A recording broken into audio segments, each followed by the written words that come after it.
안녕하세요. 한담화 되겠습니다. 저희 UNCREA 2022년 5월 세미나 시작하도록 하겠습니다. 네, 5월 달부터는 저희가 유튜브 상에 컨텐츠들을 업로드를 해서 공유 드리는 방식으로 진행을 하기로 결정을 했고요. 조금 더 효율적으로 저희가 컨텐츠들을 업로드를 계속 할 테니까 많은 관심과 응원 부탁드리겠습니다. 네, 또 짧게 저희 회사 간단히 소개해드리고 이어서 세미나 진행하도록 하겠습니다. 다른 것보다 저희가 드디어 이제 미주지사 뉴욕에 런칭을 하게 됐고요. 뒤에 설명드리겠습니다만 저희 이성빈 지사장님께서 얼마 전에 뉴욕도 갔다 오셨고 갔다 온 결과들에 대해서 저희한테 공유를 많이 해주셨는데 앞으로는 미국에 계시는 다양한 교민분들도 저희가 다양한 서비스를 제공해 드릴 수 있을 것이라고 예상하고 있습니다. 네, 또 많은 응원 부탁드리고요. 네, 저희 회사 아시다시피 국내 프라이빗 자산관리 회사고요. 다양한 컨설팅을 통해서 맞춤형 부동산 서비스를 제공해 드리고 있다. 그리고 특히 요즘 국내 시장 같은 경우에는 개인 부여 세금 계산이나 시나리오별 대응 전략들이 상당히 중요한 시대인데 이런 부분들도 같이 고민해드리고 가이드해드리는 회사다라고 이해해 주시면 되겠습니다. 네, 왼쪽에 보시다시피 저희 미주총괄로 이성빈 지사장님 이제 선임이 돼서 활동을 시작해 주셨고요. 또 이제 밑에 보시면 저희와 함께하는 파트너분들도 점차 확대되고 있습니다. 중국, 국내, 미국까지 다양한 파트너들이 있다는 부분 참고해 주시고요. 네, 이제 전체 총괄을 제가 맡고 있고 가운데 보시는 분이 배석형 중국지사장님 그리고 얼마 전에 저희가 선임하게 된 이상빈 미주지사장님까지 저희 3명이 유기적으로 국내외 부동산 시장을 관리 또는 모니터링하고 있다라고 보시면 되겠습니다. 네, 저희 서울 강남 오피스 전경이고요. 네, 중국 칭다오 청양 오피스 전경입니다. 미주에 설립되게 될 이제 뉴욕 브랜치도 저희가 사진 업데이트 되는 대로 공유 드리겠습니다. 네, 뭐 저희 기본 컨셉은 서비스 자체가 1대1 프라이빗 서비스다. 여러분들의 각각의 니즈들을 하나하나 청취해가면서 1대1로 고객이 필요한 모든 니즈들을 맞춰드리고 있다. 이제 그 분야도 자산 위탁 관리뿐만 아니라 컨설팅, 임장, 교육 등등 다양하다라고 이해 부탁드리겠습니다. 네, 구체 내용으로 보신다고 하면 여러 가지 좀 구체적으로 써놓긴 했습니다만 아무래도 이제 특히 국내에 계신 분들 많이 바쁘시기도 하고 또 해외에 거주하고 계시는 교민분들 같은 경우에도 코로나 시대를 맞이하여 아무래도 좀 왕래가 어려운 상황인데 저희가 상담 받았을 때부터 시작해서 모든 어떤 계약이 완료되고 나서 또 수습 처리까지 또 어떻게 보면 평생에 걸쳐서 자산 관리의 A to Z까지 서비스를 제공해 드리는 회사다라고 봐주시면 되겠습니다. 네, 왼쪽은 저희 국내에 나가고 있는 포스터고요. 올해 말까지 특히 아파트의 가격이 많이 올라서 다들 중개수주에 대한 부담들이 많으실 텐데 50% 할인된 디스카운트된 가격으로 저희가 진행하고 있으니까 많은 이해를 부탁드리겠습니다. 오른쪽은 서울 강남의 서비스를 해외에서 캐치프레이즈로 나오고 있는 해외용 포스터고요. 저 유튜브 채널 계속 강화하고 있습니다. 특히 저희가 아무래도 해외에 계신 교민분들의 다양한 매물들을 취급하고 있는지라 현장을 많이 다니고 있는데요. 다양한 현장 답사 내용들도 업데이트를 하고 있으니까 관심 있게 봐주시면 감사하겠습니다. 네, 저희 블로그도 계속 강화하고 있고요. 말씀드렸던 그런 1대1 프라이빗 서비스라는 게 결국 그런 다양한 분석 리포트, 또 다양한 세금 계산이나 시나리오별 대응 전략에 대한 컨설팅 리포트, 또 저희가 대리 계약을 진행하게 되면 그 상세한 내역까지 정리해서 전달드리는 대리 계약 리포트 등등 다양한 리포트를 공유 드리고 있습니다. 네, 그럼 이제 이어서 본격적으로 저희 5월 세미나 한국 오피스 발표 시작하도록 하겠습니다. 네, 매달 정리드리고 있는 부동산 시황 이 한 카테고리고요. 그 다음 카테고리로는 하락론 대 유지론. 최근 이제 방향을 틀어서 하락세로 전환을 하느냐 아니면 이제 작년까지 이어져 온 그런 상승세가 유지될 수 있느냐에 대한 이야기들이 상당히 많이 갑론을박이 있는데요.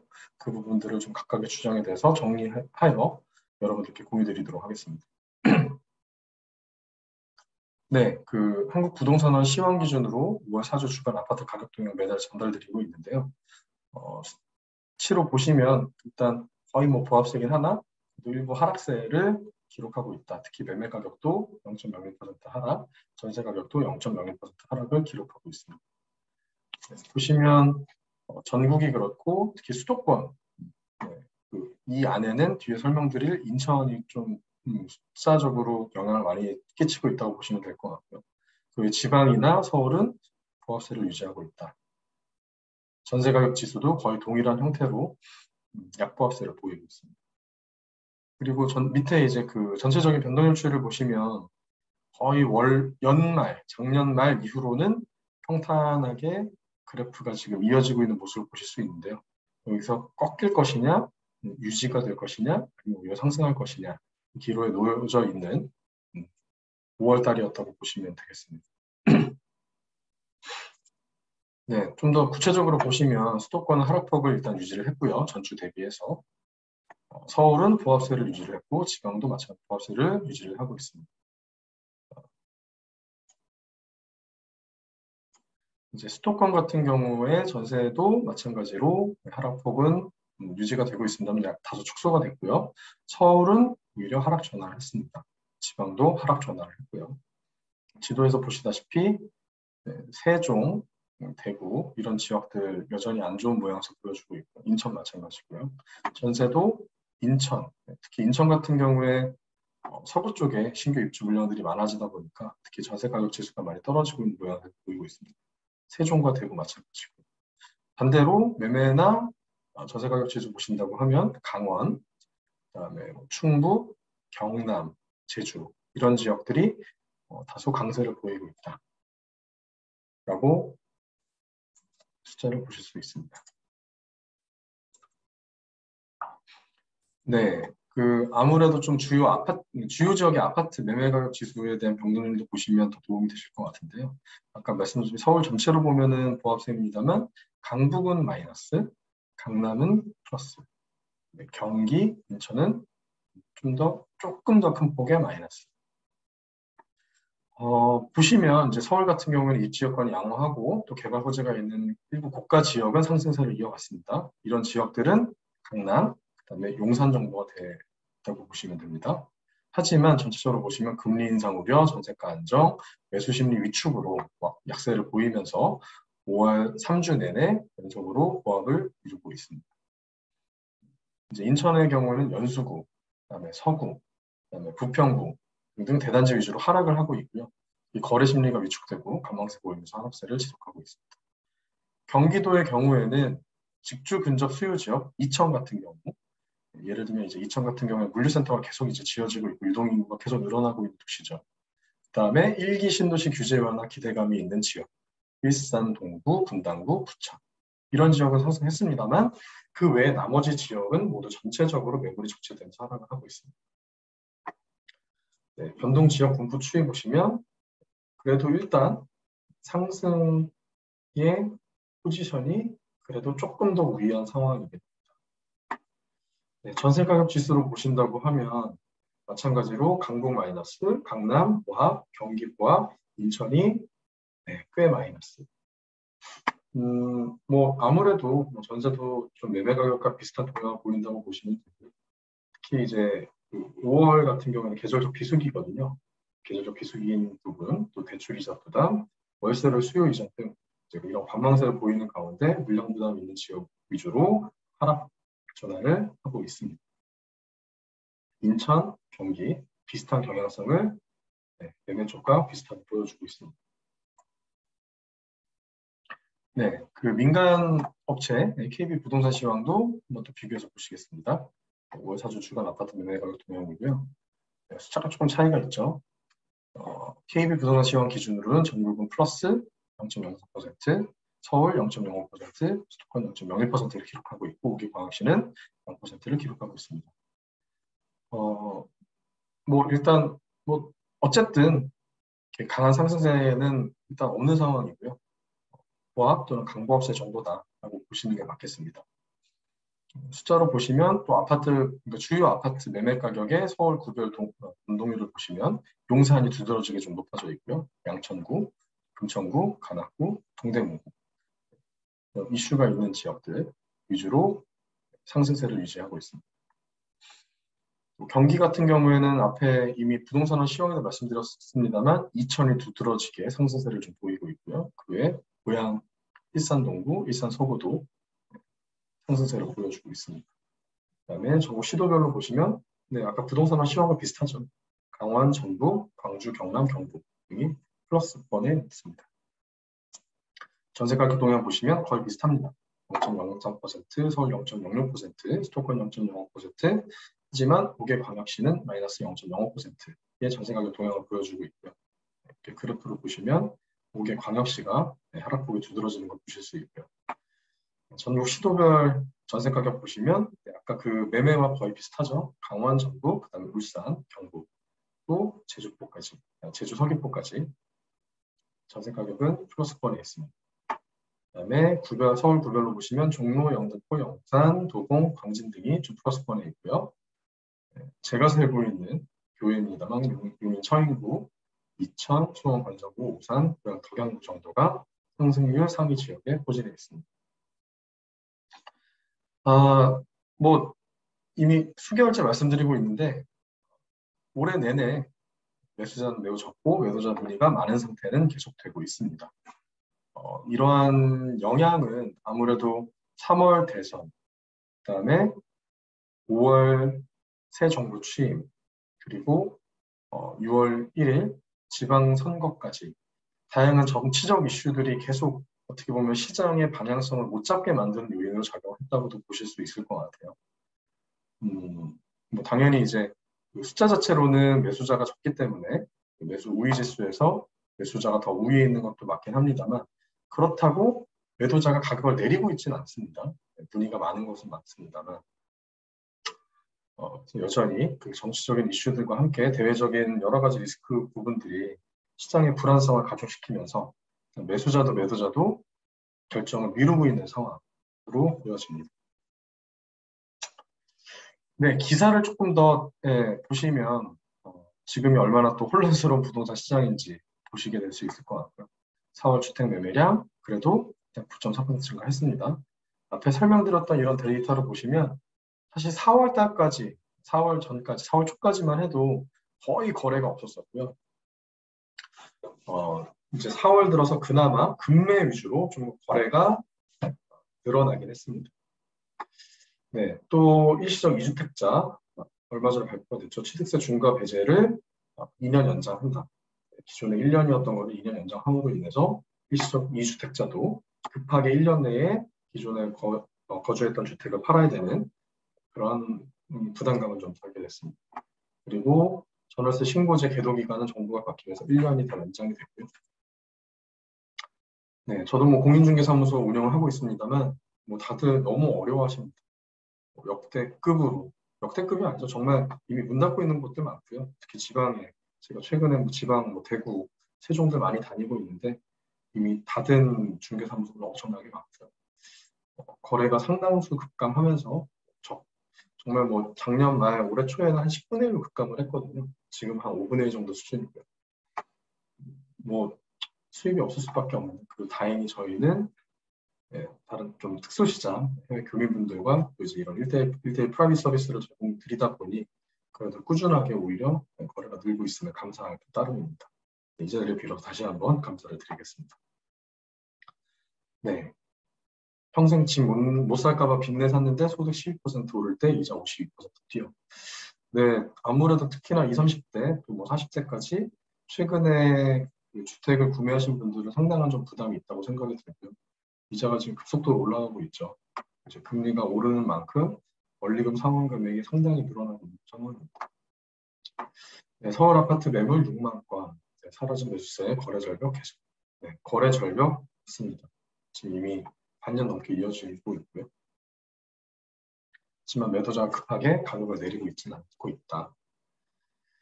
네, 그 종부세 또 계속 이슈죠. 2020년 공시가로 종부세를 낸다. 이런 정책도 지금 나올 모양새를 좀 보이고 있습니다.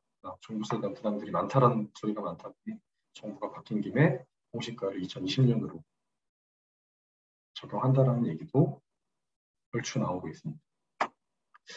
또 이런 이야기와 또 반대편에 이제 임대차 3법 갱신 만기가 돌아오는 게 이제 올해 8월인데 전세 수급 지수가 상당히 불안하다. 일단 저희도 현장에서 좀 감지를 하고 있고요. 전세 매물 자체가 없는 데다가 이제 6월, 7월, 8월 갱신을 앞두고 상당수 문의들이 있습니다. 좀 저렴한 전세들을 찾고 있습니다만 매물 자체가 없고 다들 좀 고민이 많아지고 있는 시기라고 감지가 되고 있습니다. 이런 부분들은 전세 시장이 만약에 상승 추세를 이끄는 데 영향을 준다면 매매가도 상당하게 영향을 받을 것으로 예상되고 있습니다. 네, 양도세 완화로 매물은 늘었지만 매도 매수자 동사 아니고 딱 이 말이 맞는 것 같습니다. 매수자는 여기서 더 빠져야지 이미 이렇게 올랐고 금리 많이 올랐는데 라는 이야기들을 많이 하시고요. 매도자는 아니다. 전세 수급 지수 여전히 불안하고 공급이 지금 당장 늘어날 가능성이 없는데 무슨 소리냐. 난 가격 못 내린다. 네, 이런 상황입니다. 네, 지방은 깡통 전세 주입가 좀 나오고 있습니다. 아까 서울 수도권의 어떤 전반적인 하락세는 보이고 있지 않습니다만 지방의 일부 지역은 좀 깡통 전세를 비롯해서 하락세가 보이는 지역들이 있습니다. 아까 보셨던 뭐 대구, 세종 이런 곳들이 그런 워닝을 주고 있는 지역이라고 보실 수 있을 것 같고요. 이건 아까 나왔던 내용인데 이제 또 기사들을 계속 발췌를 하다 보니까 좀 겹쳤네요. 네, 이것도 상당한 좀 큰 특징 중에 하나죠. 서울 거래주택 열채 중 세 채를 외지인이 샀다. 그 전만 해도 20%가 안 됐거든요. 근데 이미 똘똘한 한 채 선호 현상이 외지인의 서울 거래주택 양을 늘리고 있는 상황이다. 네, 계약갱신 요구권 안 쓴 전월세 큰 폭원. 아까 전에 뭐 말씀드렸던 내용과 좀 이어지는 내용이고요. 이것도 하나의 큰 특징이죠. 전세 월세화 속도가 계속 붙고 있습니다. 올해 처음 서울 월세가의 전세 추월에 따른 월세 비중이 51.6%를 기록하고 있습니다. 뭐 전세 대출도 요즘 쉽지가 않죠. 금액이 워낙 높아지다 보니까 자연스럽게 월세화가 진행되고 있고요. 월세 같은 경우에도 거의 1억당 작년 하반기 3분기까지만 해도 30만 원에서 35만 원 수준이었는데 현재는 다 40만 원 이상으로 올라가고 있습니다. 이자가 올라간 만큼, 대출 이자가 올라간 만큼, 그 금리가 올라간 만큼 이제 그 반영을 더 많이 해 나가고 있는 상황입니다. 급격히 벌어진 분양가, 매매가, 현장제 폐지도 계속 얘기가 나오고 있습니다. 특히 건축비 인건비가 올라간 상황에서 건설사들이 요구사항들이 늘어나고 있고, 집값 들썩 조짐의 재건축 안전지당 기준은 완화 연기를 하고 있는 모양입니다. 거래 절벽 해소 쉽지 않다. 또 양도세 완화 이틀 만에 매물은 늘어났다. 혼란스럽죠. 이렇게 좀 다양한 기사들을 저희가 발췌해서 5월 10일 정부 출범 이후에 현재 5월 말까지 좀 기사들을 정리를 해서 전달을 드렸고요. 상당히 좀 머리가 아픈 상황입니다. 네, 이제 이런 가운데 하락론과 유지론이 팽팽하게 서로 맞서고 있는데요. 하락론 쪽 한번 보시겠습니다. 부동산 버블 붕괴 전조 증상이 아주 많다. 금리 인상됐고 경기도나 관련성이 훨씬 더 커지고 있다. 미국 같은 경우에는 통화 긴축 기조가 장기화될 것이고 물가 안정을 위한 추가 금리 인상도 예고되고 있다. 그러면 당연히 부동산은 하락할 수밖에 없다라는 이제 주장들이 펼쳐지고 있습니다. 이미 기준금리 여기서도 또 0.25%씩 더 올랐죠. 경제 성장률 계속 낮아지고 있고 예측입니다만, 그다음에 전망치 소비자 물가 상승률 상당하죠. 그 주담대 금리 버블 붕괴 국경이다. 최고치를 갱신했다. 토픽스 0.82에서 거의 2배가 넘어서 1.84까지 올라갔다. 금리 상단이 5%를 돌파했습니다. 물론 아직도 3% 후반이나 4% 중반대까지도 나와 있긴 합니다만 뭐 이제 거의 4% 중후반으로 가고 있다라고 보시면 될 것 같고요. 상단에 있는 금리는 5%도 돌파하긴 했습니다. 5월 금통임이 1.75% 올렸고요. 이런 부분들이 결과적으로 영끌 투자자의 부담을 가중시키고 패닉셀링 가능성이 점점 더 높아지고 있다. 아까 그 매도자가 늘어난다고 했는데 이게 어느새 기울기가 만약에 금리 때문에 추가 어디론가 옮겨지면 패닉셀링 가능성도 있다라는 의미. 네, 지역별 초양극화는 좀 심해지고 있는 게 맞습니다. 강남, 용산은 계속 신고가를 찍으면서 올라가고 있고요. 반면에 외곽 지역은 하락세를 면하지 못하고 있습니다. 그리고 재건축이나 똘똘한 한 채 수요는 높아지고 양도세 중과 유예 조치로 매물은 늘어나고 있기 때문에 그에 따른 하락세가 이어질 것이다. 아무리 여기가 올라도 이렇게 떨어지는 방법 없다라는 이야기를 하고 계시고요. 경기도도 분당을 제외하고서는 대다수 하락세 전환하고 있다. 또 이기 신도시의 하락도 증가한다. 광교, 김포, 화성 등. 네, 이런 주장들이 계속 있습니다. 또 이런 주장을 뒷받침하는 데이터로 월별 매매 거래량이 급감하고 있다는 부분, 아까 이미 말씀드렸죠. 전국으로 보시면 아직 2만에서 3만밖에 안 되는 상황입니다. 보통 6, 7만을 기본 거래량으로 보고 있는데 3분의 1도 안 되는 수준이죠. 이마트 보면 2분의 1, 3분의 1 정도 수준이죠. 미분양 주택 현황도 점차 늘어나고 있다. 거의 작년 보시면 2만 세대 정도 거의 없다고 보셔야 되는 게 맞습니다. 근데 이제는 미분양이 한 3만 정도까지 올라오고 늘어나고 있는 추세다. 분양이 안 된다는 거죠. 분양가도 높아졌고. 반면에 유지론에서는 서울, 경기 재건축 후보 아파트, 결국 이런 아파트들이 부동산 시장 리딩하고 있다. 앞에서는 리딩은 하고 있지만 전반적으로 다 하락하고 있기 때문에 전체 대세하락을 면하지 못한다는 주장이지만 그 반대로는 또 이 주요 시장에 리딩을 하면 시장은 따라오게 돼 있다. 지역별 25년 이상 노후 아파트 거래 비중 오히려 늘고 있다. 그다음에 일기 신도시의 25년 이상 노후 아파트 거래 비중도 늘고 있다. 그리고 이런 거래가 계속 늘어난다는 것은 이제 그 전체적인 부동산 시장에 대한 기대감이 있고 그 부동산 시장에 대한 기대감이 그 시장을 리딩하면서 유지가 될 것이다 라는 이야기를 주장을 하고 있습니다. 그리고 이 해석도 정 또 반대인데요. 인플레이션 자체가 통화량이 늘어나는 것이니까 결국 상승할 수밖에 없다.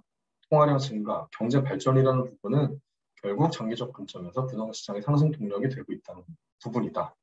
그리고 물가 상승하고 원자재, 임금이 상승하는 것 자체가 가격 전망 지수를 급등시키고 있는 것인데 무슨 말이냐? 가격 올라갈 수밖에 없다. 기대 인플레이션 9년 만에 최고치 기록하고 있고요. 하지만 뭐 그럼에도 불구하고 이제 일시적 하락은 좀 조정은 불가피할 수 있다라는 이야기도 같이 나오고 있습니다. 네, 이미 앞에 설명드렸던 그런 데이터죠. 일단 상승폭을 좀 그래도 확대하고 있다라는 그런 수치들도 좀 나오고 있습니다.